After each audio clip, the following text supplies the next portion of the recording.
तुम्हारे ही रहेंगे ओ मेरे प्रियतम, हम तुम्हारे ही रहेंगे ओ मेरे प्रियतम, हम तुम्हारे ही रहेंगे ओ मेरे प्रियतम। कपिल भगवान ने भक्ति योग का संदेश दिया, अष्टांग योग के बारे में बताया, यम नियम प्राणायाम प्रत्याहार ध्यान धारणा समाधि के बारे में बताया और कहा माँ अभिमान को दूर रखो, अभिमान नहीं रहना चाहिए। यदि अभिमान जो होता है ये सबसे पहले भगवान से दूर कर देता है, इसलिए माँ कभी अभिमान को अपने अंदर मत आने देना। इस प्रकार से नवदा भक्ति बताई और नवदा भक्ति बताने के बाद में भगवान ने कहा माँ गृहस्थी के केंद्र में परमात्मा को रखो। जब परमात्मा को गृहस्थी के केंद्र में रखेंगे तो फिर जो है कभी आदि व्याधि नहीं आती हैं। इसके बाद में भगवान कपिल मुनि ने इतना जब संदेश दिया, इसके बाद में देवहूति मैया जो है एक नदी के रूप में प्रवाहित हो गई और गंगा सागर में जाकर के मिल गई हैं। इसके बाद चतुर्थ स्कंध में पहुंचते हैं। चतुर्थ स्कंध की जो कथा होती है इसमें सुखदेव जी महाराज कहते हैं हे राजन, मनु शत्रुपा जो थे इनकी जो 3 कन्याओं में थी, 3 कन्याओं में एक कन्या का नाम था प्रसूति, जो दक्ष महाराज को ब्याही थी। और दक्ष जो थे ये प्रजापति थे, प्रजापति पद पर इनको बिठाया गया था। एक बार सभा में प्रजापति राजा दक्ष ने सभा की, उस सभा में भगवान शंकर बैठे हुए थे। राजा दक्ष ने आते ही भगवान शंकर ने उनको प्रणाम नहीं किया, जिसके कारण ससुर और दामाद में विरोध हो गया और इस विरोधाभास के कारण उनमें नहीं बनती थी।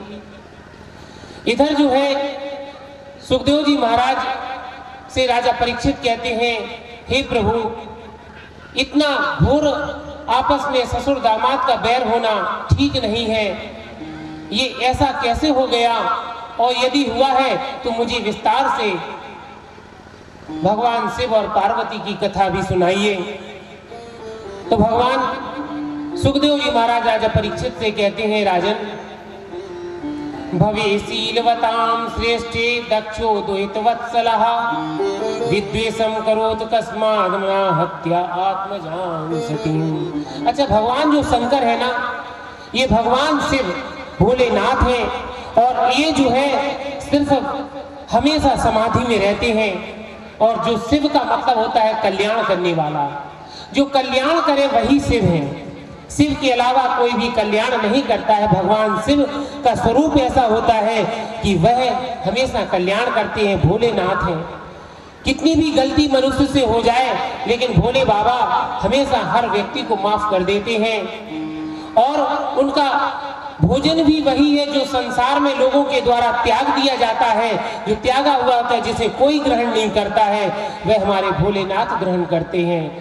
वह देखिए धतूरा कोई नहीं खाता है, धतूरे को भगवान ग्रहण करते हैं। विष कोई नहीं लेता है, भगवान विष को ग्रहण करते हैं। तो भगवान जो ग्रहण करते हैं उस व्यक्ति को ये नहीं सोचना चाहिए कि भगवान ऐसा करते हैं तो हम भी ऐसा ही करें, भगवान भांग खाते हैं तो हम भी खाएं। अरे भगवान तो विष पीते हैं, विष आप पी के देखो, एक क्षण नहीं लगेगा और यमराज के दर्शन हो जाएंगे। इसलिए भगवान शिव भगवान जो करते हैं उसको नहीं करना चाहिए, भगवान जो कहते हैं उसको ही करना चाहिए, कि भगवान की कही हुई बात मानना चाहिए।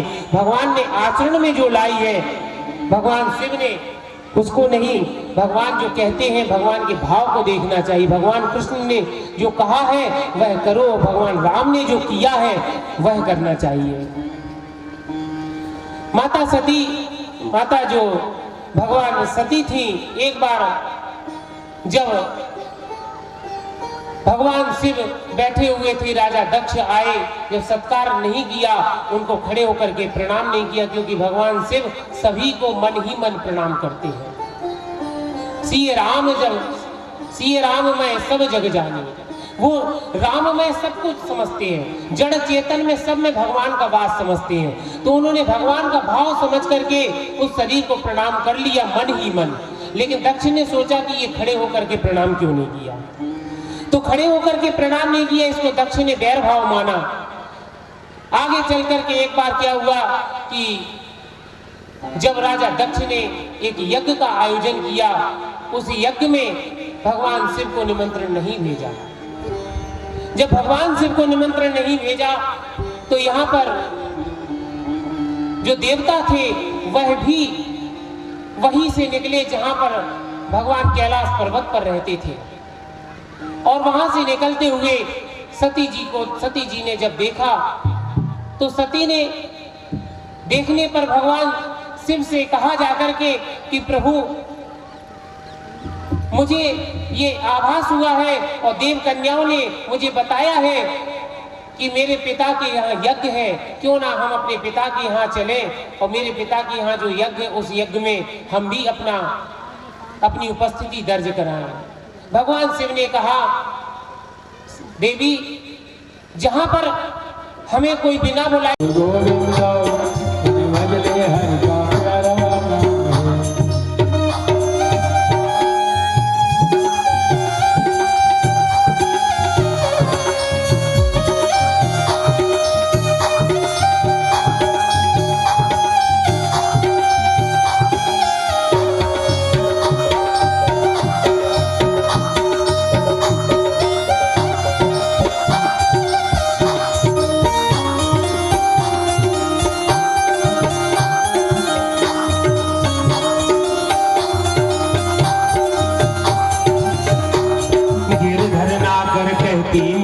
सूर्य को श्यामल भाया, सूर्य को श्यामल भाया,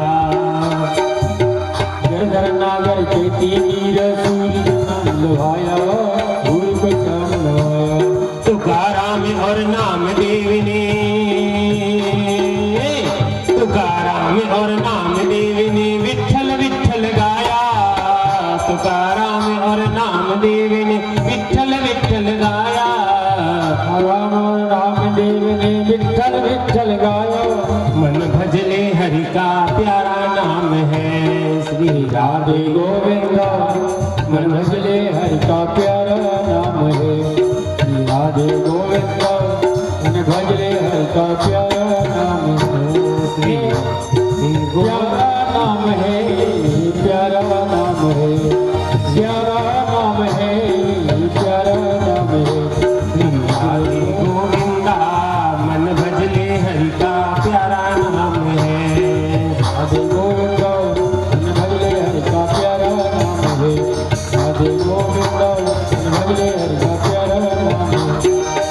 प्यारा नाम है, प्यारा नाम है, प्यारा नाम है, प्यारा नाम है, प्यारा नाम है, मन भजले गोविंदा का प्यारा नाम है, मन भजले गोविंदा, मन भजले हरि का प्यारा नाम है, भजले हरि का प्यारा नाम है, मन भजले हरि को प्यारा नाम है।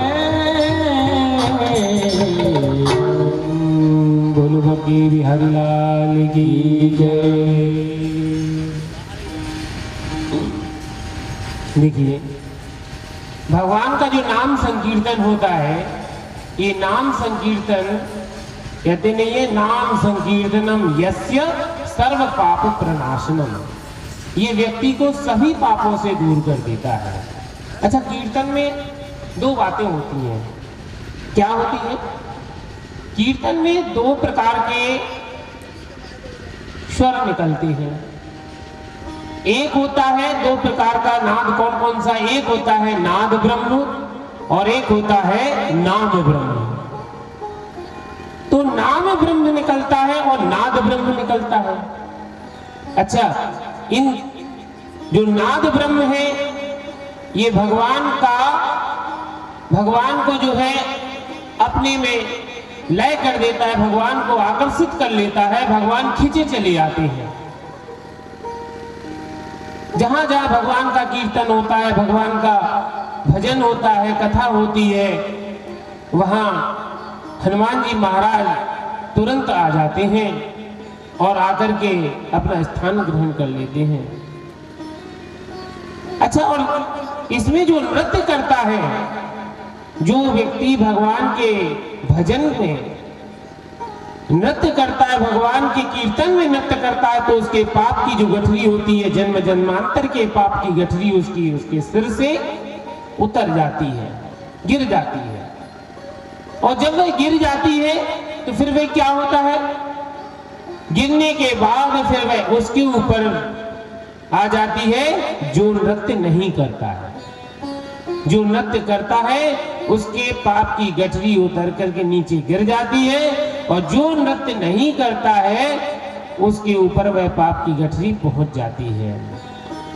इसलिए हमें भगवान के कीर्तन में हो सके तो जैसे भी जो भी आए झूमना, नृत्य करना, शरीर को हिलाना जरूर चाहिए और ताली भी बजाना चाहिए, क्योंकि ताली बजाने से जो रेखाएं होती हैं हाथ में, जो खराब रेखाएं होती हैं, जो तुम्हारे भविष्य को कहीं संकट में डाल रही होती हैं, वह रेखाएं भी मिट जाती हैं और सुंदर रेखाएं स्वतः जाना नहीं चाहिए। जहां पर आओ भगत ना हो, जहां पर सम्मान ना हो, जहां पर कोई बैर भाव रखता हो, वहां पर जाना उचित नहीं है।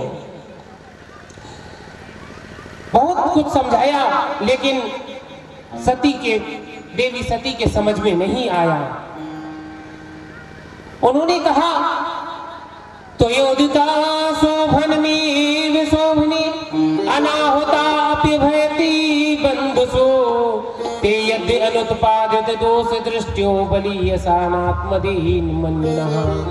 वहां पर नहीं जाना चाहिए जहां कोई इज्जत ना करे, जहां पर कोई अभगत ना हो, जहां सम्मान ना हो, वहां पर जाना मृत्यु के तुल्य होता है। तथा भिन्न व्यक्ते सुली मुखे सेते अर्दितांगो हृदय दूता, क्योंकि वहां पर जाने से हृदय दुखता है और वह कष्ट होता है जितना जैसे कोई सूली पर आदमी चढ़ा हो, सूली के समान, कांटों के समान दुख होता है। इसलिए ऐसी जगह नहीं जाना चाहिए। आओ नहीं आदर नहीं, नैनन नहीं स्नेह, और तुलसी बाघर न जाइए, चाहे कंचन बरसे नेह। लेकिन सती माता व्यामोहित हो गई, उन्होंने भगवान की बात को अनदेखा कर दिया और मोहित होकर के भगवान से बार बार प्रार्थना की। अंत में भगवान शिव भी तैयार हो गए। उन्होंने अपने अनुचरों को भेज करके कहा कि ठीक है, जैसी प्रभु की इच्छा हुई है वही जो राम रच राखा, तो कहे तर्क बड़ा वह साखा। इतना कह करके भगवान एक वट वृक्ष के नीचे बैठ गए और ध्यानस्थ हो गए।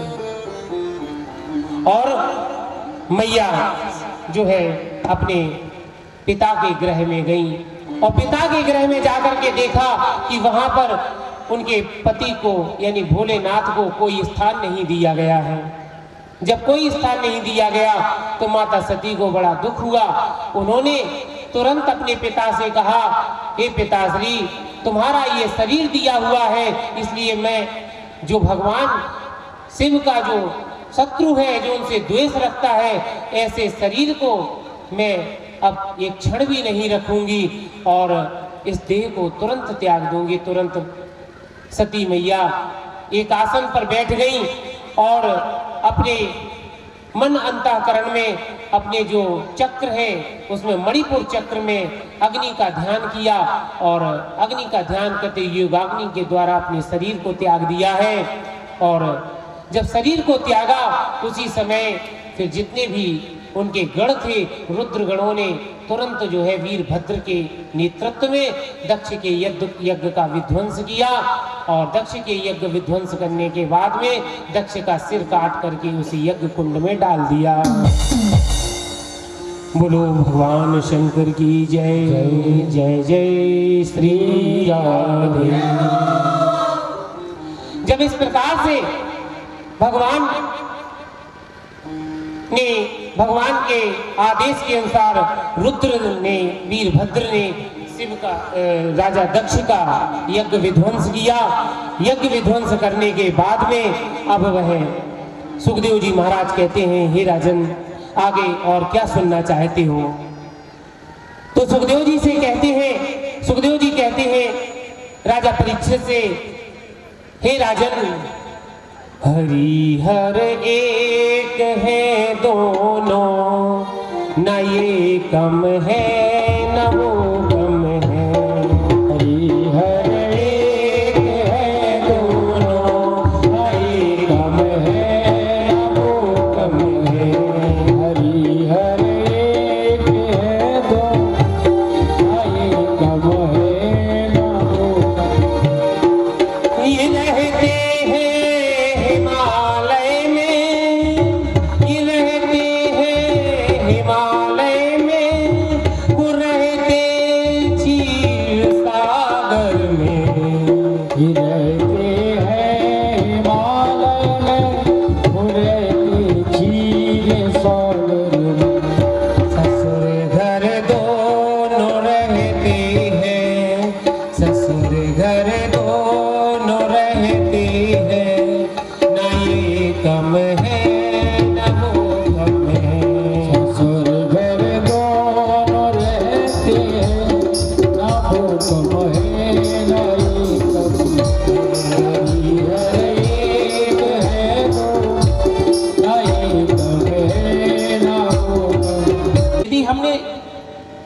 कथा सुनने के बाद भी पाप नहीं छोड़े, कथा सुनने के बाद भी यदि हमने पाप छोड़ने की इच्छा नहीं की, तो फिर कथा सुनने का कोई फल नहीं होता है।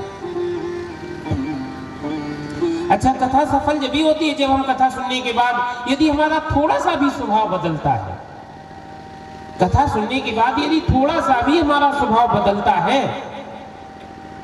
और सुधरना चाहिए, हमारे स्वभाव को सुधार होना चाहिए कथा सुनने के बाद।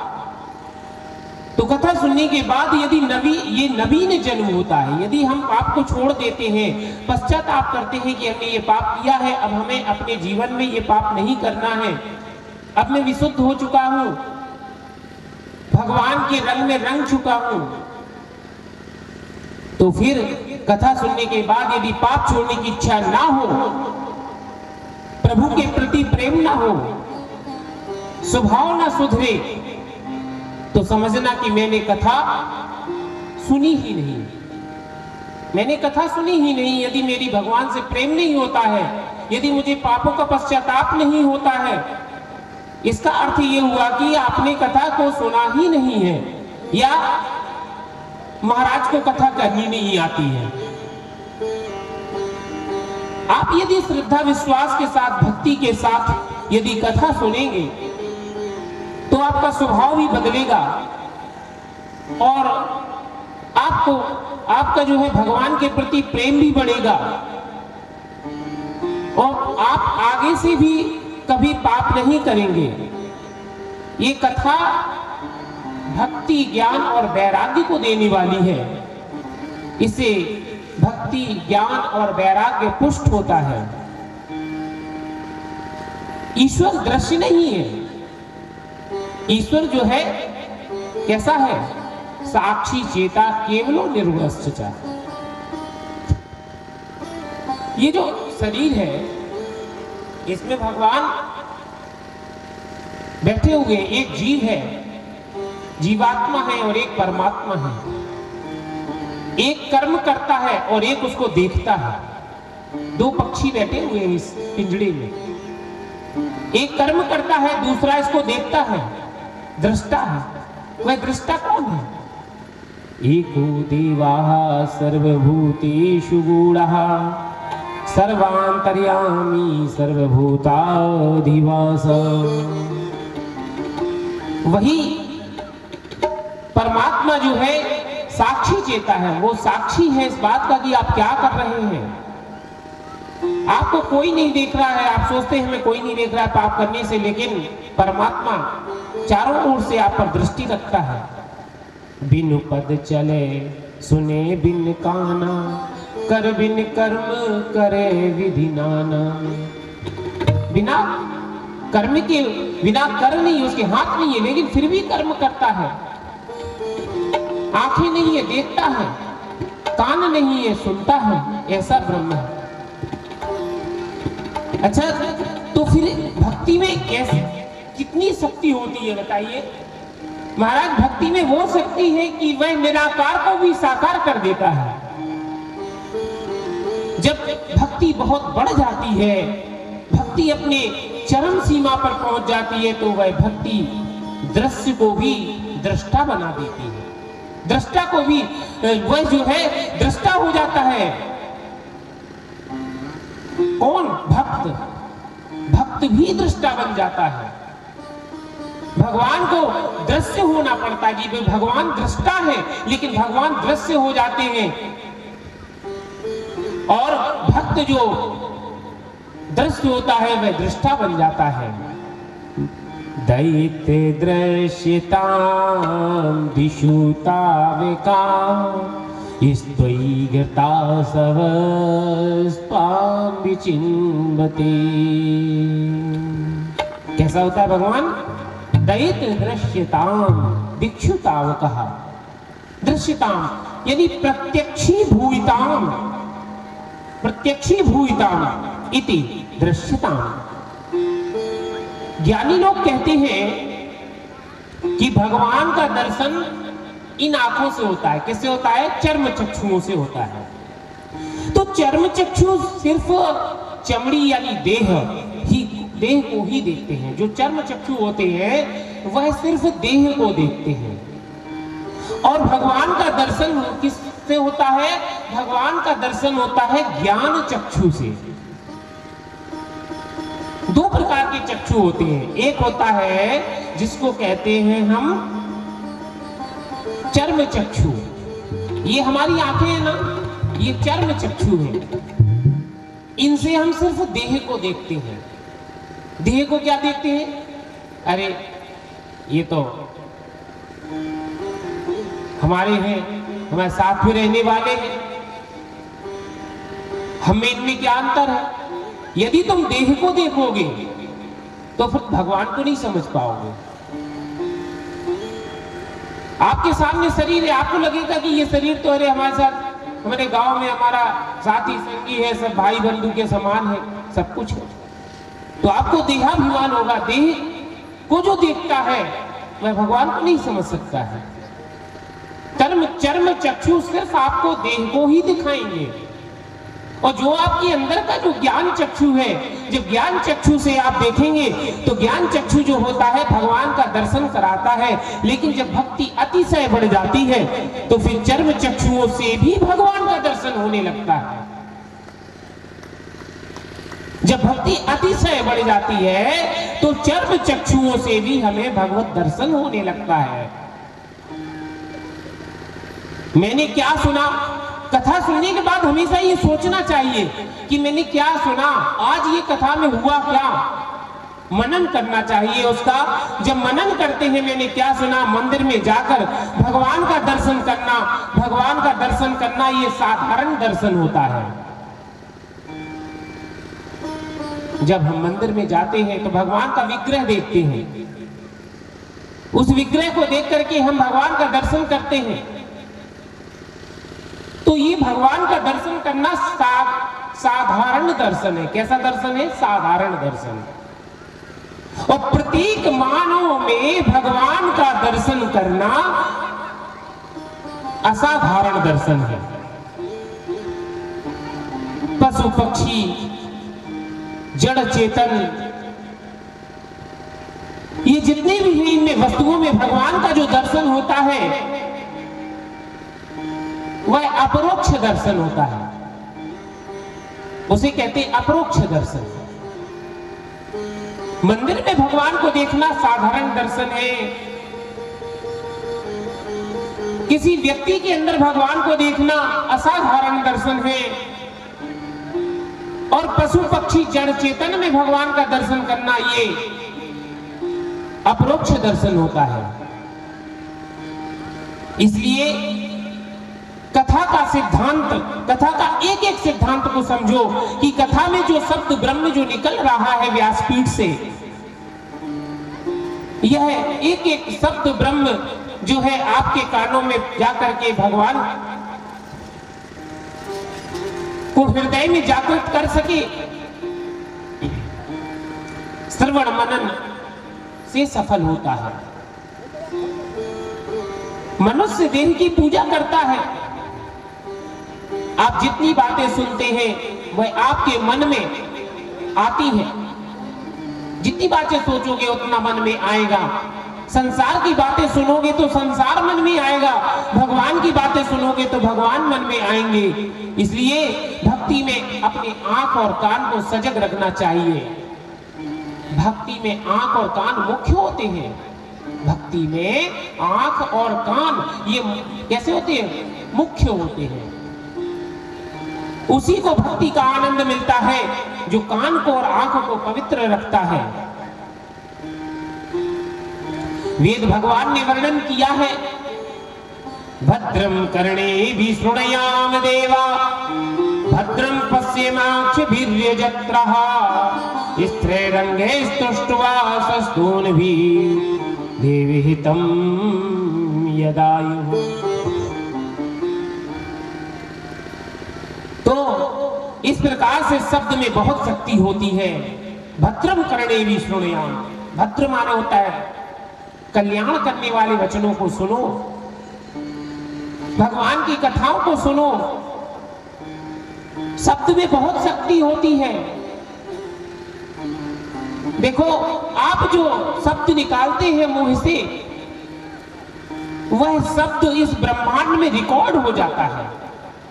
जैसे रिकॉर्डिंग होती है मोबाइल चिप पे, कोई भी आप मोबाइल से रिकॉर्डिंग करो तो रिकॉर्ड हो जाती है ना, ऐसे जो भी तुम मुंह से निकालते हो वह इस ब्रह्मांड में गूंजता रहता है, वो रिकॉर्ड हो जाता है। अच्छा, अब खराब शब्द यदि आप निकालेंगे तो वह भी ब्रह्मांड में रिकॉर्ड हो जाएगा। इसलिए खराब चित्र देखने से भी और सुनने से भी मन बिगड़ता है। इसलिए एकाग्रचित होकर के कथा को श्रवण करना चाहिए। भगवान कान से अंदर आएंगे, भगवान आंख से, और इसलिए हमें आंख और कान को पवित्र रखना चाहिए। भागवत श्री कृष्ण भगवान का ही स्वरूप है। भगवान संतों के हृदय में विराजमान होते हैं। संत के हृदय में भगवान का वास होता है। इसलिए हमें कभी अभिमान नहीं करना चाहिए। जो अभिमान करता है उसको भगवान की प्राप्ति नहीं होती है। जीव और ब्रह्म एक है, ऐसा मानना ही ज्ञान होता है। मन को विषयों से अलग करना ही ध्यान होता है। जो मन को विषयों से अलग करता है उसी को ध्यान कहते हैं। उसी को ध्यान कहते हैं जो मन को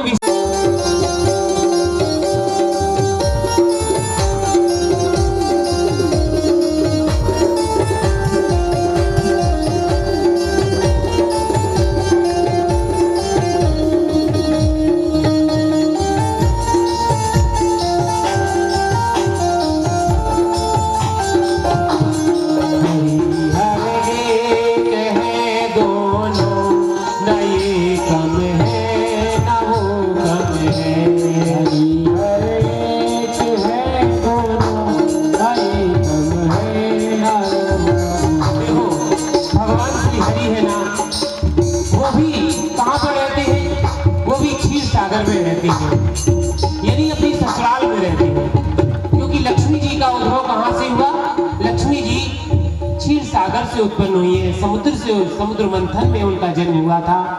तो भगवान श्री हरि भी ससुराल में रहते हैं और भगवान भोलेनाथ भी ससुराल में रहते हैं। इसलिए कहा है, हरि हर एक है दोनों, न ये गम है न वो गम है। हरि हर एक है दोनों, न ये गम है।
करता है। मन के मैल को छुड़ाना ही स्नान है। इंद्रियों को वश में रखना ही पवित्रता होती है। मल मूत्र आदि दुर्गंध युक्त जो शरीर है, इसे रात दिन जो है मल निकलते रहते हैं, इसकी शुद्धि मिट्टी और जल से हो जाती है। शरीर की शुद्धि मिट्टी और जल से हो जाती है। ये लौकिक शुद्धि होती है। और वास्तविक पवित्रता तो आती है मैं और मेरेपन का त्याग करने से। जो मैं और मेरेपन का परित्याग कर देता है, वह परित्याग चित्त का शोधन करता है। उसे चित्त का शोधन होता है। इसे वासना नष्ट होती है। परंतु ज्ञान जो है, ज्ञान रूपी मिट्टी और वैराग्य रूपी जल के प्रक्षालन से जो पवित्रता आती है, वह वास्तविक पवित्रता होती है। इसलिए हमें अपने जीवन में वैराग्य लेना है। वैराग्य क्या है? वैराग्य जो है किससे लेना है? ये अहंकार रूपी पुत्र, हमारे अंदर जो अहंकार रूपी पुत्र है, इस पुत्र से वैराग्य लेना है। मोह रूपी घर है, इससे वैराग्य लेना है। जो आसक्ति है, जो वित्त है, ये भाई है, इस भाई से भी छुटकारा लेना है। साथ में हमें आशा रूपी पत्नी को भी त्यागना है। जब इनको हम परित्याग कर देते हैं तो हमें शीघ्र ही मोक्ष की प्राप्ति होती है। इसलिए कर्मों को छोड़ देना संन्यास है। जो इन कर्मों को छोड़ने का मतलब ये नहीं है कि कर्म हमें कौन सा छोड़ना है। वही कर्म छोड़ना चाहिए जो छोड़ने लायक है। निषिद्ध कर्म जो शास्त्र